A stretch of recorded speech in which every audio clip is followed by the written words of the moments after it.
I say good morning to everybody as we're in the Siyum celebration of our Psalm project.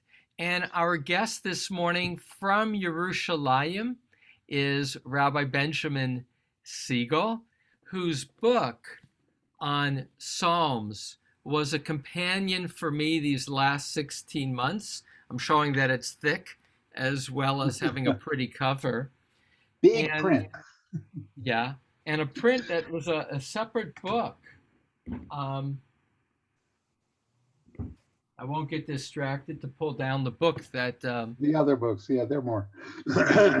So our guest, Benjamin Siegel, Rabbi Siegel, is a rabbi living in Jerusalem since the late 60s, having been a rabbi in Northern California in Palo Alto before he made Aliyah, and is now with his wife, the proud parents of 21 grandchildren and one great grandchild. And in a phase where during Rabbi Siegel's teaching in Israel, he served as the head of the Beit Midrash, the Academy of the Conservative Movement for ordaining rabbis and educating educators, our seminary in Israel. And it seems, Ben, and you'll tell me a little bit more in a moment, that with greater freedom on the other side of administrative responsibilities, you've taken up your passion for Bible and writing Bible commentaries, which you have done for, you'll fill us in, Song of Songs, as well. Our focus today is Psalms. And here's what I found distinctive about your achievement is it's the subtitle, The Psalms as Literature. And in reading your 3 to 4 page entries for every psalm with your own translation, what I gained from your company was that each psalm was an artwork, purposefully crafted with an interlacing of words and ideas in ways that did not come through for me in reading classic commentaries that focus on a phrase or link it to another part of Bible, but that each psalm is a self-contained poem. And the nature of biblical poetry, you are an important teacher. And so before we talk about that contribution to the literature of Psalms, if I could begin with first giving you an opportunity to say a word of transition to this moment, but then where did your love or beginning to read of Psalms begin?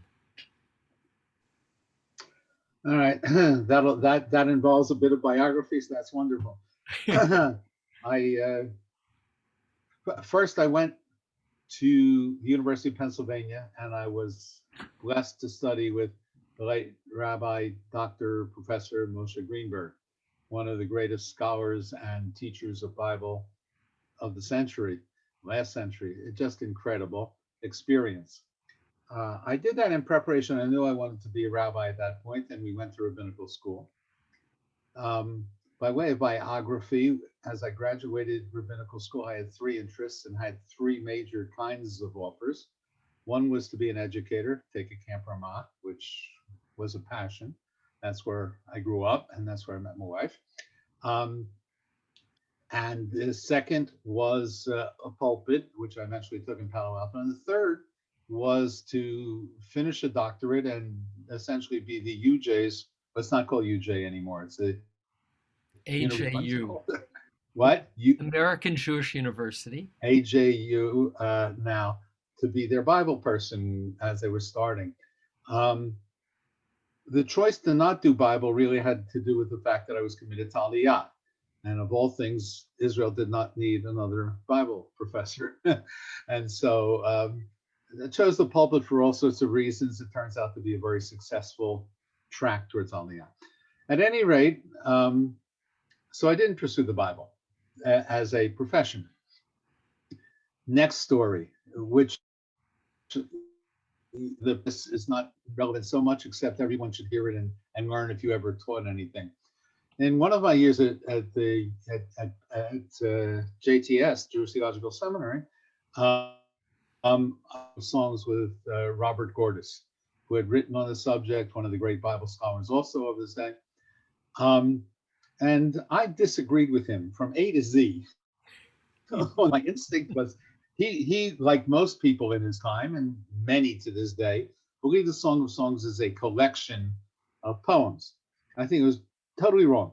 And essentially, I fight with him as a student can, as much as a student can fight with a professor, week by week. And this happened the last week of class. He says, "Siegel, I want to see you after class." And I said, "Oh my God, here goes. He's going to tell me there's a difference between a teacher and a student." I loved it. So I went in trepidation. I walked in. He says, "Siegel." I said, "Yes, yes, Professor Gordon." He said, "I see you have a passion for the Song of Songs. I just want to make sure that you don't drop it now and you keep up with it." All right. I learned more about teaching in that moment than I had for a number of years with numbers of people. What a mensch, what a person. And indeed, I spent days here and there, a sabbatical, and other times with that file of Song of Songs, taking it out, looking at it again, developing my theory of why I disagreed with him, testing it out, writing a test commentary, etc. Until sometime toward the ends of my professional career at the seminary and as an educator here in Israel, I finished it, sent it to people, and published a commentary on the Song of Songs. So far, that's the story of a person. It's a great story about teaching, but it's a story of a person and his passions. The Song of Songs, those 40 years of off and on, lots of off, some on, convinced me that the sophistication of biblical poetry was so far beyond anything I even instinctively felt that I believe it. Song of Songs, if you ever get to read it, I guess my commentary is still around somewhere, there's not a word out of place. Every word that is repeated to its previous use or it's the roots used previously. It develops the entire book on the basis of literature, very few references, but a couple that are basic. Numbers, 18 repetitions of the basic words of love and devotion and Solomon, twists of meaning, changes, and it's beyond comprehension how sophisticated it is. And while I'm going through this process of finishing it and seeking a publisher and all, I said, you know what? All that I've learned, I bet some of it can hold for Psalms. And so a couple of Psalms that I said every week, mostly liturgy. I looked, I started, I think, and I published one article and two articles and three articles and had an instinct that it worked. Then I took my next sabbatical. These things, you should know this doesn't just happen. I said, I'm going to devote this sabbatical to just writing out an interpretation of the Book of Psalms based on these theories.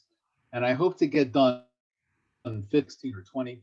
And at the end of the year, I will decide if my understanding of how the literature works, because I can't just choose ones that I like. I've got to choose them randomly. Go.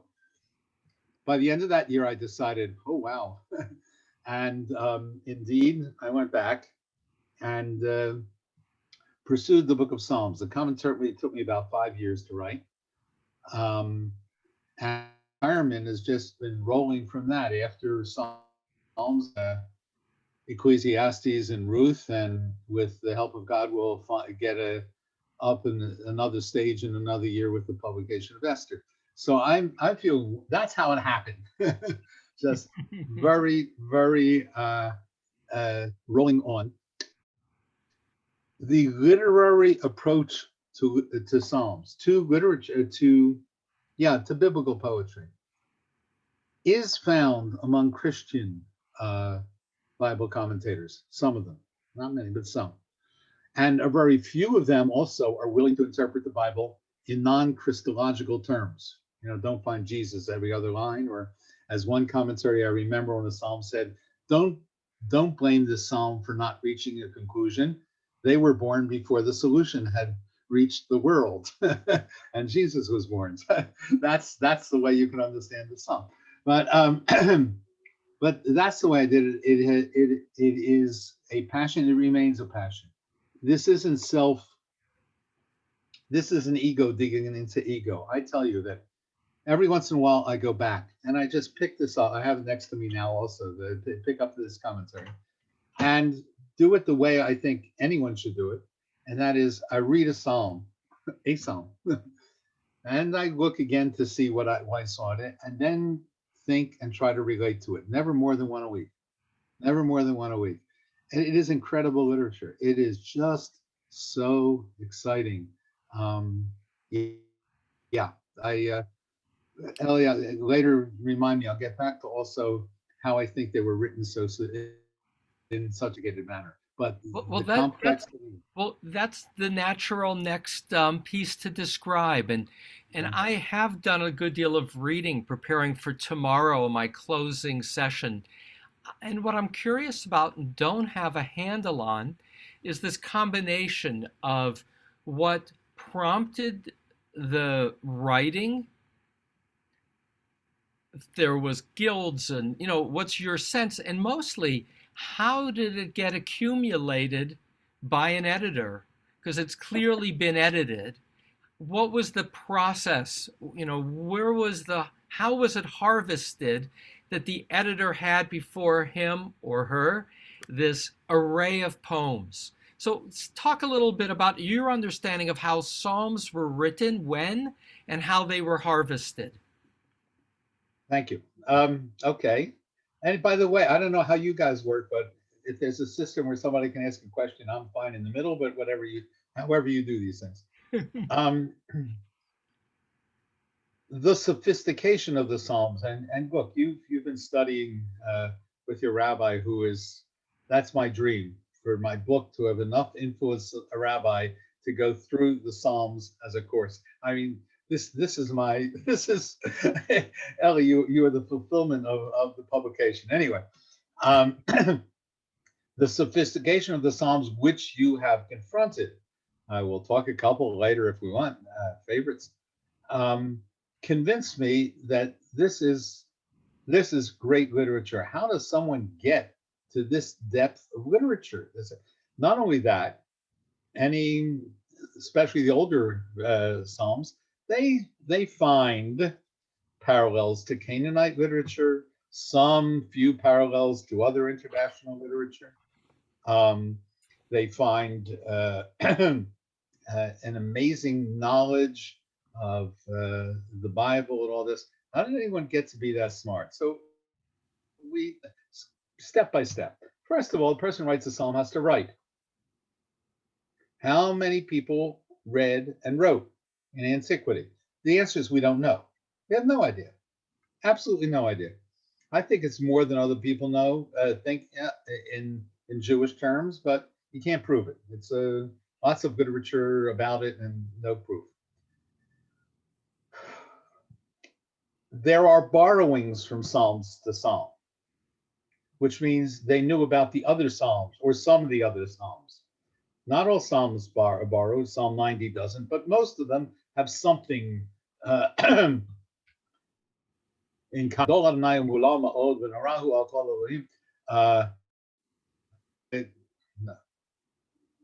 The Gimel, yes, that verse from Ashrei appears exactly that way in 3 Psalms. Now, what's going on? Did they steal? How do they know, etc.? I came to the conclusion that this has to be written by a very narrow cut of society. Here are people who are interested in reading, writing, and poetry. Do they do that alone? Almost never. How can you do all that alone? It's not a self-achieving kind of thing. And therefore, they must have had a group, a clique, a I forget what I called them there, a group that gets together to read Psalms. You have some of you are in drama groups or literature groups. Am I right? I mean, that's there. Um, they get together and they read together and they listen together and they talk together. And then someone, this isn't by accident, someone brings a psalm. Here, I've written this. Why do I write it? What's the anything? These are songs. This is literature. Okay. Why does someone write a poem today? First answer, it's not for money. Okay. Right. That's not going to make money on this. Second answer, because they wish to express something, their reaction, their feelings in a complex way. It's easy. Prose is easy. The table is here. This is brown. The shirt is blue. I can see the room. That's prose. But when you want to talk about anything meaningful, pain, friendship, love, devotion, disappointment, then every language opts for poetry, because poetry is the approach to language when prose doesn't work, when you've got to get beyond simple meaning, when a word can move to two things, when a word possibly implies other things, when a word repeats and means new things. This is what poetry is. So the force that's going on here, which is pre-Israelite.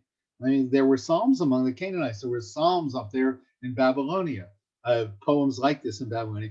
People wrote because they wanted to write. They wanted to do it well. When they wanted to do it well, evidently, came my conclusion, they brought it to this group, and there are such groups, and said, here's a psalm. And then people would react and say, I don't understand. Or, you know what? You could use this verse. I have it from another poem. Take it. Take it. Right? Or have you thought of? And just like any poet in modernity, if you they then rewrote. If you ever read modern poetry a little bit critically, you will see the manuscripts of these poets. It's not just inspiration that just out of a heart. Yes, it is in the first instance. And because they're trained, it's pretty good before you even start. But every one of those poems has things crossed out, words written in, lines moved around, whole sections moved off. Because great literature is a combination of inspiration, dedication, and hard work. The creative process includes self-editing or editing. And read any book. There's an old book, great book if you ever want to read it, 21 essays called The Creative Process, probably out of print and had a lot of influence on me when I was young. And they would critique one another and come up with things. And then it was kept, copies were kept within the group, right? So that's, to my mind, how they got written. They got written because someone felt something and they wanted to say it. And it was not always happiness, and it was not always angst, not always sadness, it was not always pain, and not always joy. All of those. They did it and they shared them, and they're there. Repository, don't know yet. Don't know. What then happens? Well, you have great literature like anywhere else in a society. Somewhere there's a literature collection in this small cut of society that likes good literature. Do not fool us. It's not the masses. But now's the second part about great literature. Somebody asked about the temple context. We'll get to it. I promise we'll get to the temple context. We're not even close yet. I am convinced that the Psalms were not written for the temple. They were written for literature. How they get to the temple will be a subject we'll get to in a way. So here you have, I guess, this literature, it's there. All right? Now we have a lot of blank spaces. How many were there? We can guess at 1,262. I don't know. I have no idea. No idea. The good ones tend to hang around. The bad ones tend to be forgotten. People said, "Give me back that manuscript," I don't, or there was a fire. There's all sorts of things can happen. It wasn't written on paper, parchment, anything. Um, it goes away. It builds up, and then somewhere, see, I don't know who, but it's within these chugim, says, you know what? We should make a collection, the best of our poems, right? The best of our poems. First stage, when they were still calling all the psalms Davidic literature. Mizmor David. This is Davidic kind of writing, somehow tracing back to the name of the great poet, evidently author. Um, and so the first book of Psalms, all 41 of them, with the exception of the beginning and closing, which are put there afterwards as a frame, are called Davidic Psalms. And somebody, quote unquote, publishes. You want a copy of the Davidic Psalms? We'll have a scribe, and there'll probably be 2 or 3 of these copies. We're going to do the Davidic Psalms. And the process continues. No, there are technically five books in Psalms. Represents the process in a complicated way.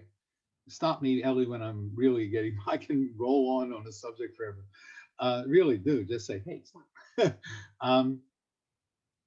Books 2 and 3, I'm not sure how they divided. They're the only 2 books with Asaph and Bnei Korach, 2 Levitical groups who created Psalms, who wrote Psalms. This was already in the temple, and groups of Levites are collecting their collections. But they're more than just Korachite and Asaph Psalms. There are others in there. Were they originally 2 books? I'm not sure.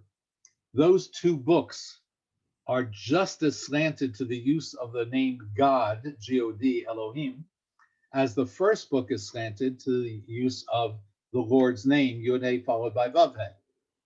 We pronounce it as Adonai. It's not how you pronounce it. It came from different groups. Book 1, maybe 2, 3, or 2 and 3, or 2, 3 together. Nothing definitively in books 1, 2, or 3 says I'm written after the temple is destroyed. Come along books 4 and 5, it gets more complicated, but real brief. There you have books that are written after the temple is written, new words, new vocabulary. The word hallelujah comes only in from books 4 and 5, etc. There's lots of other hints. This is later literature. I'll give you one real quick hint. Actually, book 5 probably ended at Psalm 119. All right? And if book 5 ended with Psalm 119, which is all about Torah, the first psalm which was added is about Torah, it closes the book nicely. And then they divide into 5. Number 1, maybe 2 and split. 4 and 5 were certainly split through up to 119. And if you follow the numbers of those books, you will find out the largest number is number 1, the second largest 2, 3, 4, 5, down the line. That is how our myth is. The largest chapter comes first, second chapter comes second, third largest chapter comes third. This is a Mideastern Jewish way of editing. What happened after 119 is other groups of Psalms eventually get put in by however this popular process happens. Right after 119 comes the Psalms of Ascent that someone mentioned from the temple. Then comes a group of, there's 2 isolated Psalms, a group of more Davidic Psalms, I know a Hallelujah group that is in our morning service. So in process, they fill together. The people have a lot. This is a very conservative Jewish approach. Who chooses this? Who makes them popular? The people do. The people react. The people like certain psalms. The people don't like other psalms. Things that are popular get in. Oh, that's what I did was started to say before when I digressed. Great literature also also exists on two levels. One is sophistication, and the second is popular access. Shakespeare can be seen by anyone and enjoyed. Shakespeare is studied in university, a play per semester, and analyzed, and you know, that is great literature. Psalms read beautifully. Psalms, or they won't work, but they also first appeal to their peers, their fellow poets, the guys and women, I believe there were women, in the guilds. That's what I call them, the guilds, these groups. And they also have to see this incredible work. So you get both elements. Um, oh, somebody just asked a question I didn't see. All right. How do I get back to a question? Right.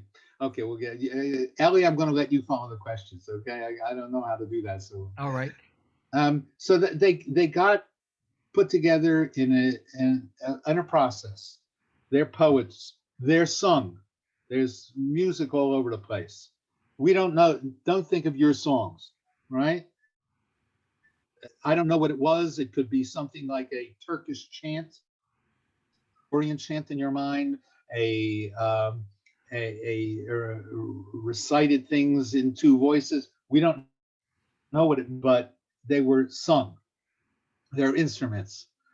From there, it was about the soul to the fact that there is a temple, and Levites particularly are involved with music and instruments.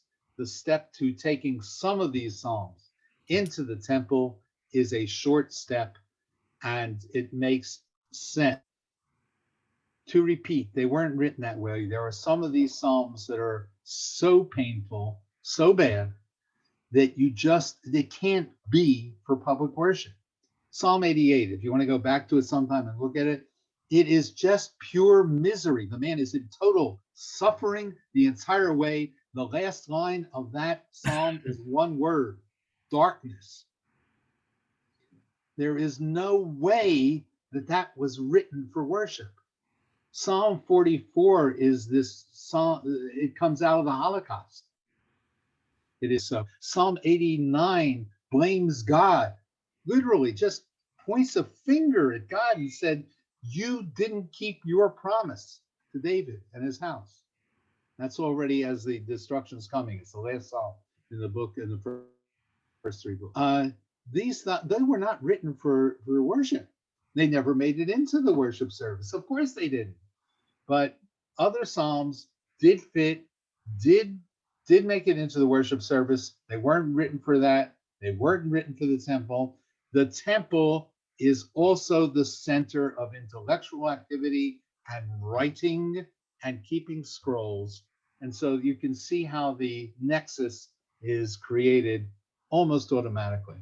And out of all that, we get a popular, brilliant, edited, reworked, chosen collection of pieces of a great literature. Not everyone, nobody likes everything in a by Jeremy. Jeremy had a week. Okay. um, all right. So that's a long answer to a short question. I won't answer any of the questions. I think I answered So, all your questions. no, that's really helpful. I'll also point out I did reread your introduction to your book of Psalms, Yeah. and much of what you just shared is not in that introduction. So I'm saying that as a prompt for you to write this out because you're saying it more clearly than I have found elsewhere, which is Yeah. also true for your commentary overall. So, with that, and with an eye on the shortness of time, share a few of your favorite Psalms and why. Okay. Hard to do without text. I'll try. Let me just comment on what you said before. This is also it was a great education for me. After I finished, was done, was perfect, and did the whole psalm, I realized I didn't understand exactly how they got to the five books, etc. And I continued to study and think and explore. Um, I thought it didn't occur to me that that had to be here. Maybe it should have been, but I didn't have it then. It's So not too late for the epilogue for the next edition. absolute. Well, I'll have to talk to the publisher. What was the question? Oh, my favorite songs. These are a few of my favorite songs. I know that song.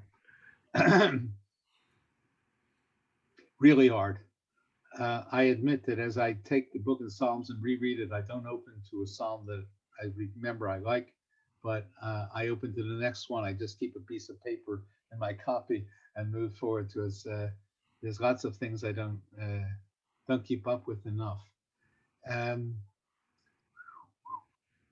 okay, I will tell you honest. This is me. Um, it probably comes through in the book. Uh, I the sophistication of the Psalms. I love the original meaning of the Psalms, as I think that they were written. I like the literature of the Psalms. Um, and I am less involved in a personal element of comfort. Um, I don't know, insight into humanity, whatever it is. I'm looking at the good more than anything else. As a result, just by way of example of why it's sometimes difficult for me to talk to a lot of people about Psalms. Many will appreciate and love Psalm 23 because it's so beautiful, very calming. It's often at funerals. It's uh, it's really a wonderful thing. As I analyzed it, I realized that it's much more complex, and as literature, it has more than one level of meaning, at least. As calming literature, it is really God is with me from beginning to end. As challenging literature, you have a person who starts at the beginning by saying, I am fine, as a metaphor, grass with sheep and water, that is bread and water.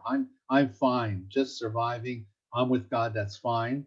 And by the end, all he wants is to be next to God, hosted by God, God running, rubbing oil into his hair, feeding him sumptuously, and protecting him from all enemies. That's all he wants at the end.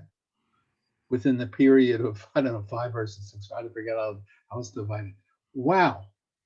And for me, this is always the challenge of, I love the challenge of song. Whom do I like better? Uh, who's the psychologist? Oh my God, I forget his name. I'll remember in a minute. Who who talks about the development stages of man and said this is a Er- child. Eric Erickson. Thank you, Erickson. I think it's Erickson. I'm not sure. Um, no, No. no. Maslow. Development. What? Maslow. Piaget. Maslow. Yes, you just Maslow. Maslow. say it yes. again. Maslow. Maslow. Abraham Maslow. Maslow. That's right. It's Maslow. Yeah. Thank you. Yeah. Thank you. Thank you. Very good. um, uh, so he just says this for progression, which I kind of like. Somebody else says it's the Jews from Egypt to Israel, and these levels. I love that. I love that challenge and the complications, etc. So forth. I have to admit that when I see somebody, my fellow Jew, who is comforted by this psalm at a funeral, as I might be, because there are 70 levels to the Torah, and we get them different times at different stages. I said, you know what? I wish I were there. I wish I just could take this and appreciate it for the impression that it makes, which I get mostly when we're singing it after something. He's more good some of the Navi, that melody. So the more sophisticated it is, the better I am. An example or two. Psalm for the Sabbath day, 92. Nobody can understand why it's for the Sabbath day. It's not very complicated when you read it. It's nice reading. Everybody likes it on Shabbos.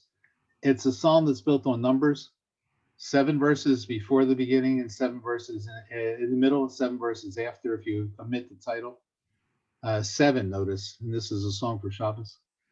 Um, actually, words before the middle and words after the middle, 52 weeks in the year. Surprise, unbelievable. The middle verse, a unique almost, I think it might be totally unique in the Bible, 4 words of 4 letters each, in which one of the words, olam, is almost always spelled with 5 letters in the Bible, but in this psalm it's spelled with 4. This is and as you follow it, and there's more, as you follow the words, you see the ends collapse into the middle by parallelism. It's astounding. And then in the middle, you have this verse without a verb. It says, V'atam marom la'olam Hashem. Literally, and you are height, not bamarom or el amar. You are height forever. God's name, Lord. How do you deal with a sentence that doesn't have a verb? And it's obviously the pinnacle. And for me, and this I guess is one of my favorites, simply because I confront it every week, 3 times a day on Shabbos. You have here, I think, the ultimate Zen sentence of Judaism, which says, even beyond poetry, even beyond words, ultimately you have to confront something where meaning is beyond origin, which they do here by 4 words: you, height, forever, heights, if you will, forever, Lord. 2 words that are personal, 2 words that are totally impersonal, 2 words that are intimate, 2 words that are totally not intimate. And it says, I don't know, you hear the shout inside, relate to this. And it. This is what Shabbat is about. You don't have time any other day to do that. You have no time any other day to confront this combination of intimacy and transcendentalism. Those are philosophical terms. That's not what he does. Faith and philosophy much better than philosophy. And that's one of my favorites, and it's because of the sophistication that I got to it. That I saw it. And there are others. The more sophisticated, the more complex and challenging they are. Just one more example. I don't know if I have one. Psalm 27 is the psalm we say before the high holidays, and into the high holidays. And if you look at it sometime, if you get a chance, if it didn't come out and study, it's a psalm composed halves which are totally different from one another. In the first half, it is just you and me, God. The enemies come, but you know what? I'm above them. They disappear. They dissipate. I'm with you. I'm in your house forever, you and me. Not even asking, I'm saying I'm with you. And the second half is as depressing as some of those awful psalms I talked to you about. He doesn't have parents around. He's battered. He calls out to God 4 times, don't do this, don't leave me, don't abandon me, don't disappear from me. 4 times in a row. It's horrid. And it gets to the last word. It said, if I didn't have the faith, and Monty, to see that I will see the good of God in the land of the living, and it ends with 3 dots. He doesn't even tell you what he would do. It is just awful. And then the next sentence says, hope in the Lord. It sounds like encouragement. But the last heard the phrase hope in the Lord was Joshua.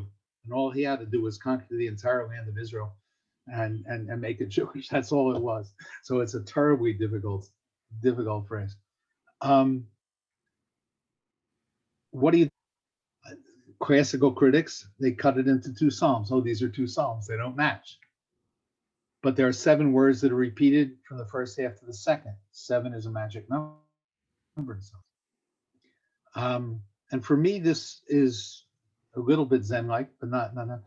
This is a psalm which says, you have experienced both those moments. That's your life. You have those moments. where you and God and everything is perfect, and you have those moments where you're on the horrible edge of the worst of decisions. Put it together and make a life out of it. You have to put that together. No one else. Now that piece of poetry is it is shaking. Every time I get to Elul and the high holidays, I just go back and back to. I guess they'll stop with that. I could go for 150, but it's the incredible challenge of this literature. Then the more you study it, the more you're not taken to a resolution of what it's about, but an understanding of how challenging it is and what you're supposed to think about. Write your own psalm, not you're doing Ellie, which is a great. You have more power than I do. I could never do what you're doing tomorrow. Not that, but now you have these words. You have to make these words, and that is why. One further quick.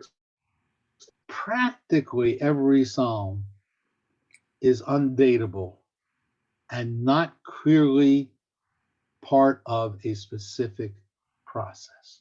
It's written for ages, right? Yeah. Okay. Even song. I digress. I'm going to put in a footnote to something I should have said before. The Psalms of Ascent, which people associate with the temple, were also not written for the temple. The word that's called ascent has about 20 different translations. Not all of them are steps. They did sing these psalms because they thought of steps at the temple, but it means lots of things. Among the things it means is praise, as in the psalm La'ale Ulekales, which we say all the time. Praise is also make something high. So I think that the Shir HaMa'alot are simply 15 psalms of a collection called Songs of Praise. They later worked their way into the temple steps because there were 15, and the word also means steps. Okay, I digress.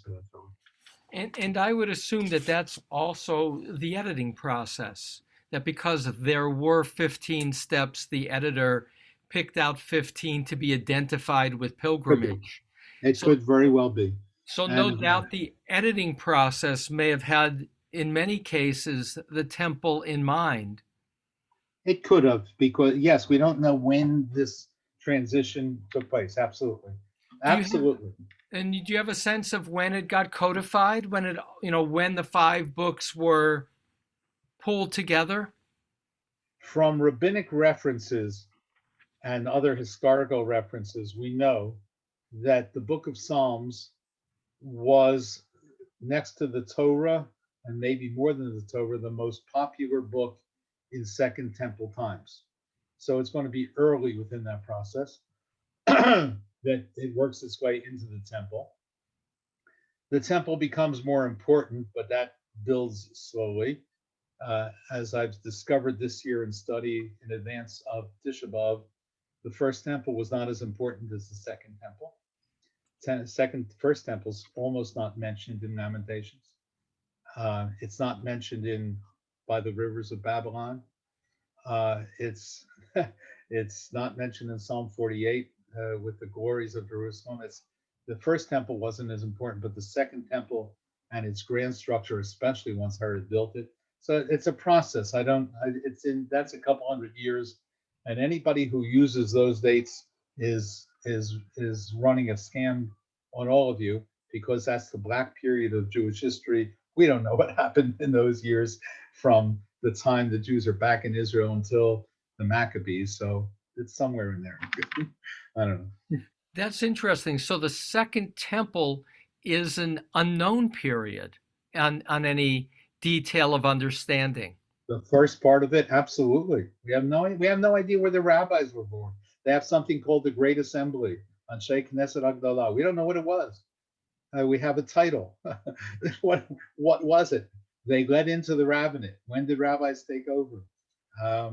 We know that prophecy is disappearing as it starts. It's the black hole of Jewish history. Fascinating.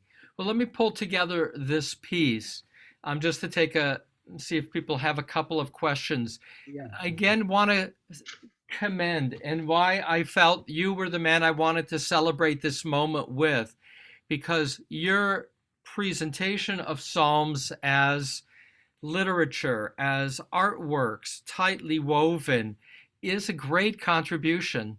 And now I encourage you again, even your ruminations as to the process, I think you have a contribution to make with what you've shared and a few more footnotes to pull it together. Um, Thank you. Again, I'm really grateful for your teaching. Thank you. And with that, some questions that you might have There for were for Rabbi Siegel. We'll just see if we have two or three. somebody, Deidre, Deidre, I yes. sort of answered that. She asked if there are extant texts uh, that discuss the popularity of Psalms to people. A few, they're scattered, there's articles about it, and I don't know them offhand, but the people I read said that the book of Psalms was the popular book of the Second Temple period. They're talking more about the end. Um, uh, and by the way, that's probably why they split the Psalms into 5 books, because the Torah is in 5 books. Got the Torah, got the Psalms, so we're going to make 5 out of this. Let me ask a related question. I had on our colleague Martin Cohen, your neighbor in Jerusalem, but mostly of Long Island. And Martin, who also wrote a commentary on Psalms, emphasized in his take that much of the Psalms was a literature of prophecy, written by those who saw themselves as prophets. Any reactions to that way of seeing Psalms?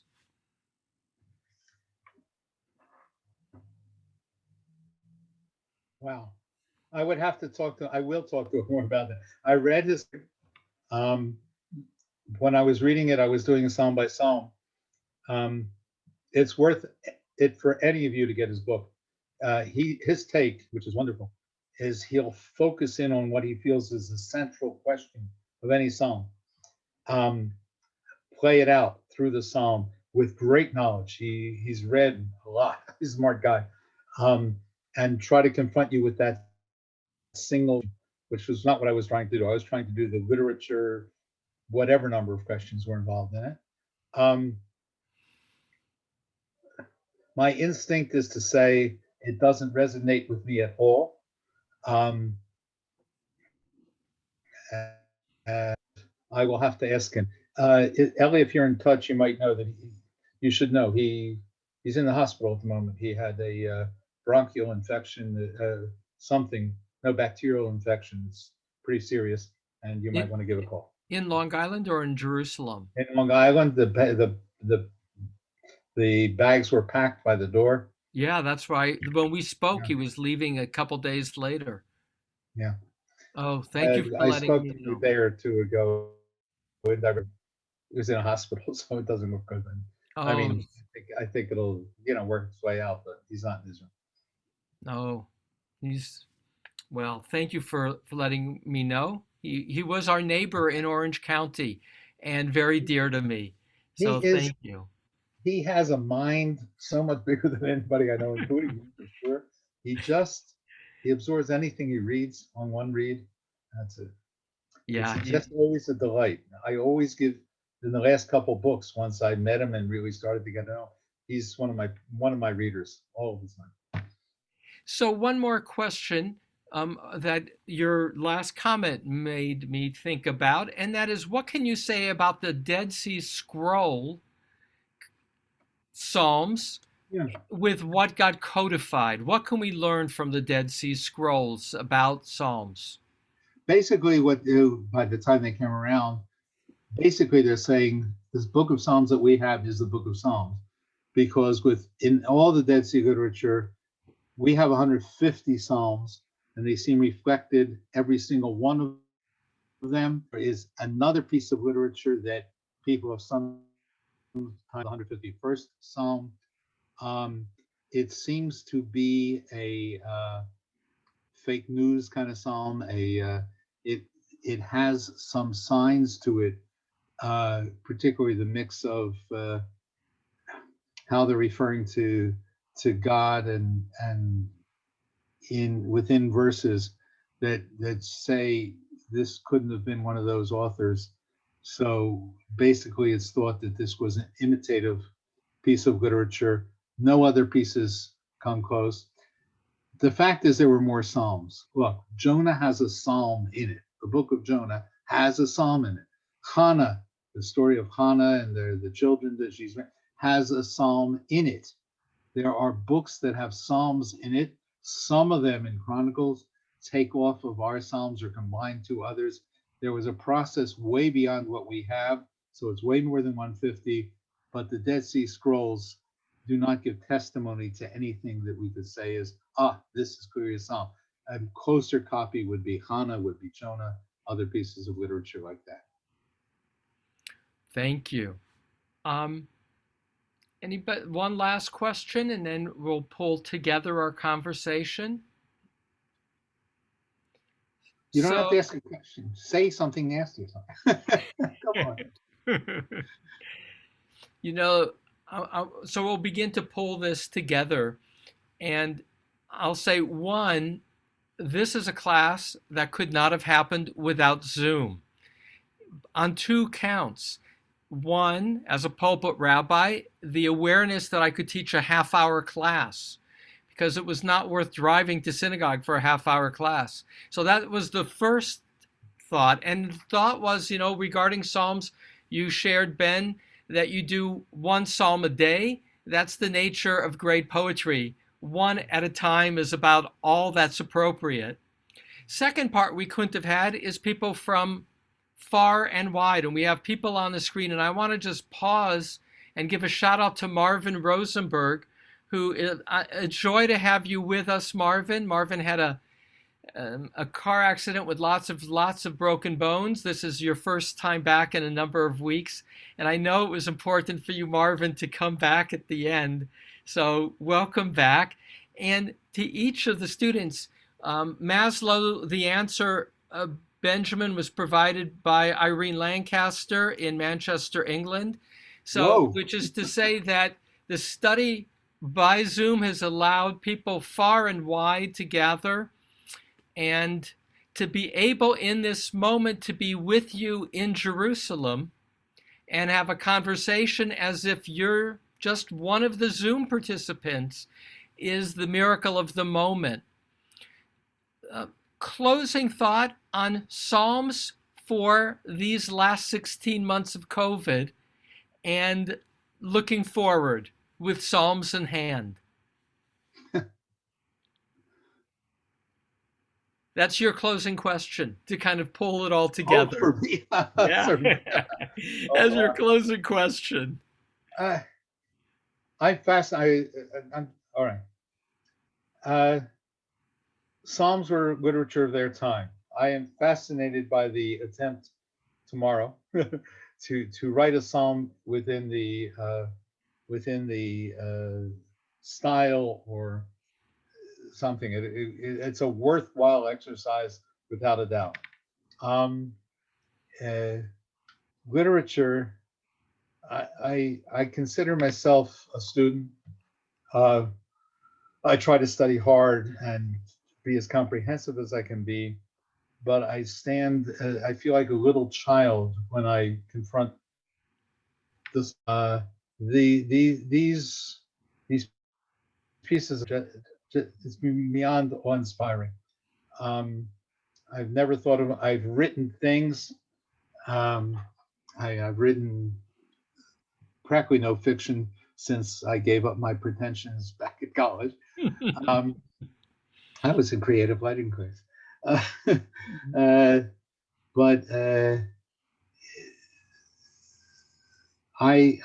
katonti. I sometimes wonder, way back then, would I have been? Could I have been? Maybe, the time's different. Maybe that was the only literature. Maybe I would have found the niche there, but I'm not there now. Extremely hard. Literature. I couldn't write poetry either.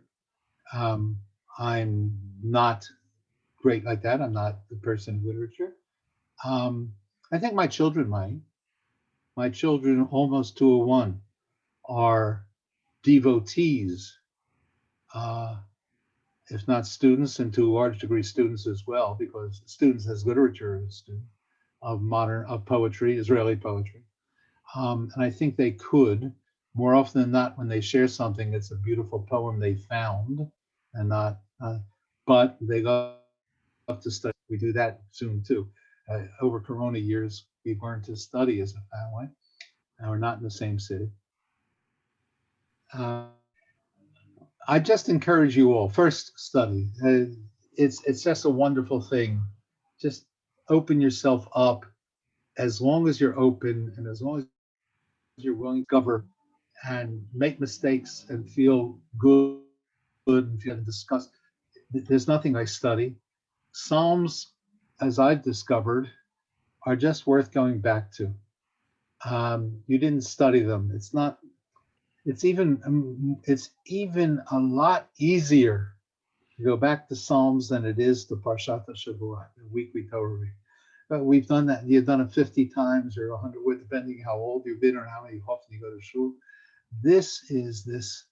You're confronting and you see new things, and you're a different person, so you find new things. It is a literature that can inform you all the days of your life, and you can be excited about. Sometimes even I taught Psalms to my kids. I've written them; they haven't the book, but we're different people. We see different things, and I see new things. So I just encourage you, take whatever enthusiasm or whatever good feeling you had and put it in. Grab an interpretation. It could be Cohen's interpretation in your mind. It could be somebody else. Uh, I think these things are recorded or something. You said now something like that. Um, don't give it up. Not that we're looking for a final truth and understanding. You're looking for a reconfrontation with great thoughts about human beings who took seriously their life and their life of faith, joy, pain, disappointment, lack of understanding, challenges. We all have them. We might as well find somebody to share them with, and the Psalms are a great way to do that. Thank you, Rabbi Siegel. I'll pause again to say today's learning is dedicated to Marvin for his resiliency.